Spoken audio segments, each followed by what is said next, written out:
I'm going to give another testimony in regards to this.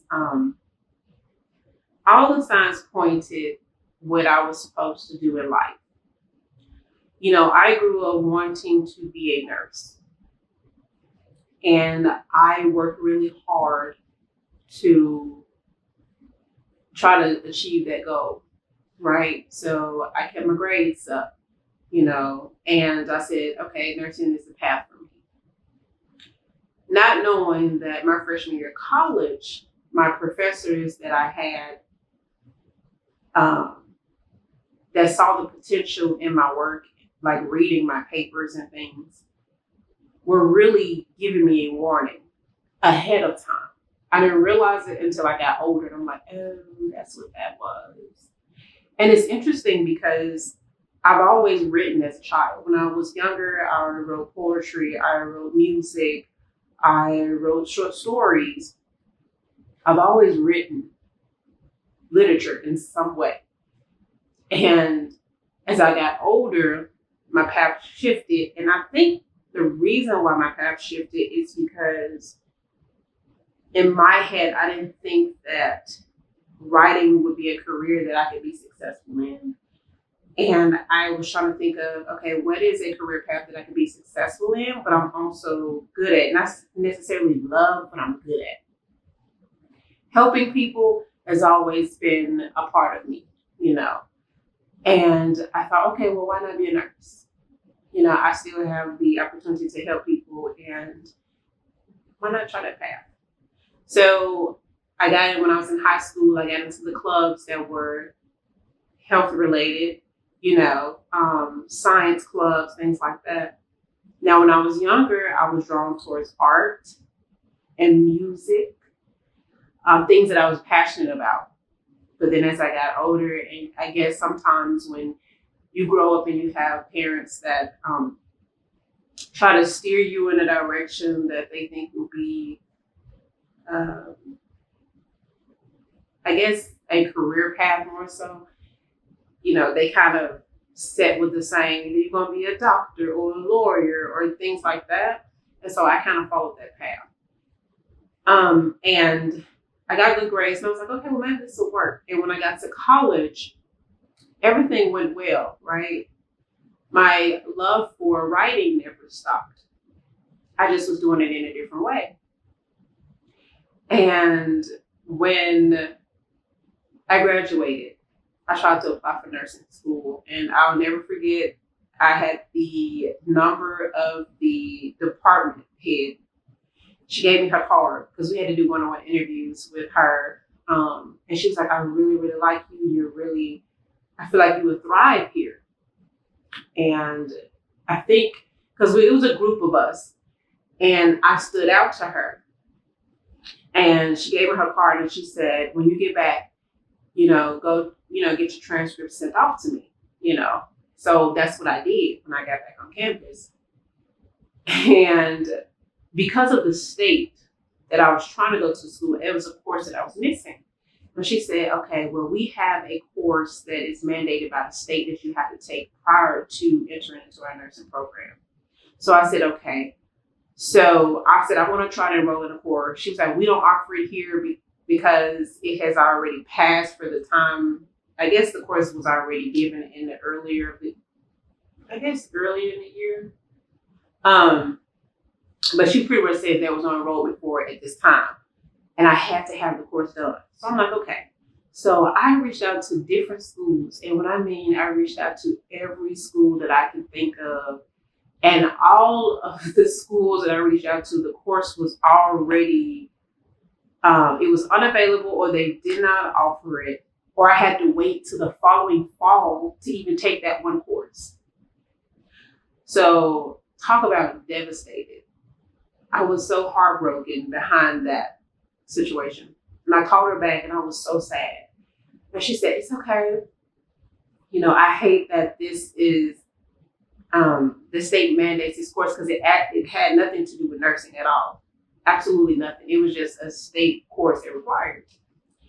And she said, well, if you take the course later on and decide you want to be a part of the nursing program, just keep my card and call me, stay in touch. And I said, okay. I didn't, because I said, okay, well, maybe this is not the path that I should go. So I never pursued it. I stopped with the nursing altogether. And after that, I said, okay, but keep in mind, the writing never stopped. The writing never stopped. I still was writing. And I'm like, okay, what am I supposed to be doing? Like, Father, what do you want me to do? What do you want me to do? I have tried nursing. I've done all these different things. And it didn't hit me until later in life, much, much later in life, after several career choices. Okay, I've taken several paths. That I am supposed to be doing what I'm doing now.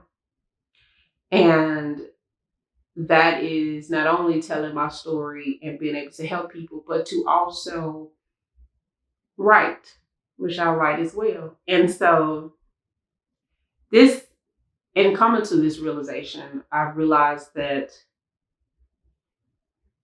I feel more fulfilled. I feel like I've done something. I've made an impact. Even though some people don't see my videos as a means of really inspiring people, but I know it is. I know that something that I am saying is helping someone. Even if it's just a small, quote, or that I put at the end of my videos, or several stories that I've told. And that is the journey that I'm on. And in doing that, I'm still learning to forgive people along the way. Because in order for me to reach my full potential, and that's the other thing, in order for you to reach your full potential of what you're supposed to do and what you're called to do, what your purpose is to be able to forgive. Forgive and let go. And let the Almighty handle it. Take your foot off of the gas and He will lead you.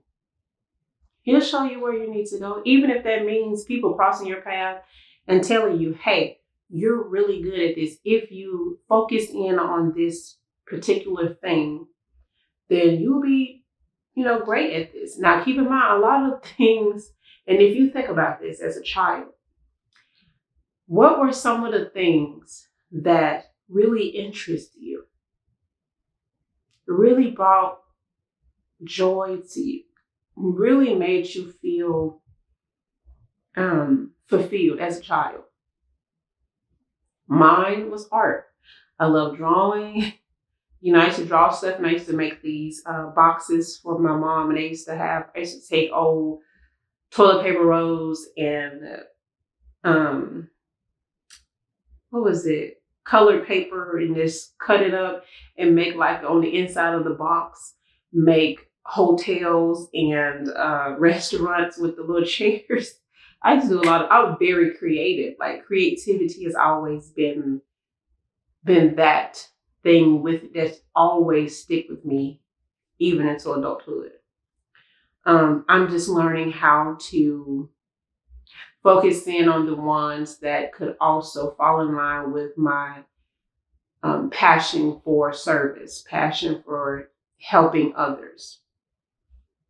And that's something that I believe a lot of people should start doing.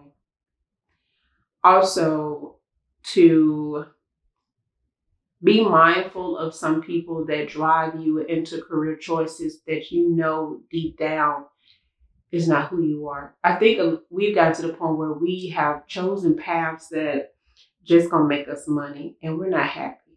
If you go to your job and when you leave your job, you feel sad, depressed, there's no joy. Even when you get up to go to work, you feel exhausted, you feel drained, like you have no drive to go. You really should start focusing in on what you're really supposed to be doing, because I guarantee you that job is not it. And the other thing to watch out for too is if you notice that no matter what happens in life, you're always drawn to this one particular thing. And you never understood why. Why do I like to sit here and draw? Why do I like to sit here or why do I like to fix things? I guess people that are really good at fixing things. But then you're always drawn to that. No matter what's going on, you're drawn back to that. And you get a lot of joy out of it. Start to explore that.